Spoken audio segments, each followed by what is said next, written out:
नमस्कार किसान भाइयों, स्वागत है आपका शिवाजी कृषि फार्म पर। किसान भाइयों, आज दिनांक 30 मार्च 2026 को हमारी जो मूंग की सोइंग है वो कंप्लीट हो चुकी है और अभी हमारी जो सिंचाई है वो चल रही है। तो किस प्रकार से हमने खेत की तैयारी से लेकर अभी तक सोइंग करी है उसके बारे में आज बात करने वाले हैं।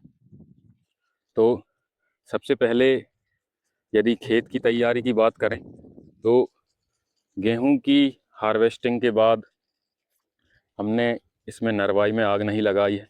सबसे पहले हमने कल्टीवेटर से खेत की जुताई करी है और उसके बाद सीधा सुपर सीडर से हमने इसकी बोनी की है।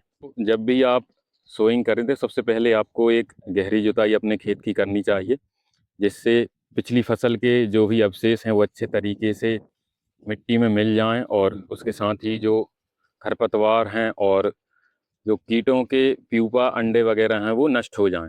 फंगस भी धूप और हवा लगने से जो स्पोर्स हैं वो नष्ट हो जाते हैं। तो सबसे पहले तो हमने इसमें कल्टीवेटर की सहायता से खेत की अच्छे तरीके से जुताई करी है और उसके बाद सुपर सीडर से हमने इसकी बोनी करी है। जो पूसा 1431 मूंग की किस्म है उसकी हमने इसमें बोनी करी है, जो कि लगभग 55 से 60 दिन में मैच्योर हो जाती है। और पूसा 1431 की एक विशेषता ये भी है कि इसमें जो फूल से फलियां हैं वो जल्दी सेट होते हैं, जिससे जो मारुका का अटैक है वो पूसा 1431 में कम देखने को मिलता है। इस वजह से हमने पूसा 1431 की बोनी हमारे इस खेत में करी है। रस्टिका कंपनी के 3 टेक्निकल वाला कॉम्बिनेशन है, उससे हमने मूंग का बीज उपचार किया है, जिसमें कि एजॉक्सिस्ट्रोबिन, थायोफिनेट मिथाइल और थाइमेथॉक्साम, इन तीनों टेक्निकल का कॉम्बिनेशन होता है। 2 फंगिसाइड और एक कीटनाशक का कॉम्बिनेशन होता है। तो लगभग 5 ml प्रति किलो बीज के हिसाब से हमने मूंग के बीज का बीज उपचार किया है। लगभग 18 से 19 किलो प्रति एकड़ जो बीज है हमारे इस खेत में पड़ गया है और आगे चल के अब इसमें जो मूंग है वो बहुत ही सघन होने वाली है और बहुत समस्याएं इसमें हमको देखने को मिल सकती हैं। लेकिन अब देखते हैं हम किस तरीके से इसको मैनेज कर पाते हैं। बेसल डोज की बात करें तो बेसल डोज, चूँकि नरवाई में आग नहीं लगाई है, तो लगभग ये 1 एकड़ 70 डिसमिल जगह में हमने 50 किलो यूरिया का प्रयोग किया है।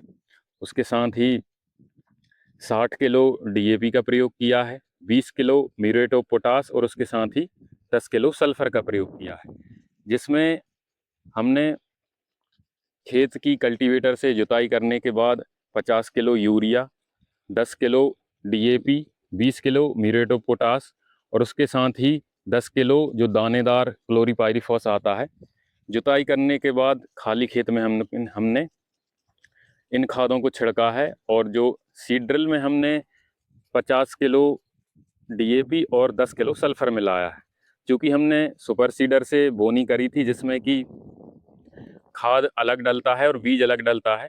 50 किलो डीएपी और 10 किलो सल्फर को हमने सीड ड्रिल में डाला है।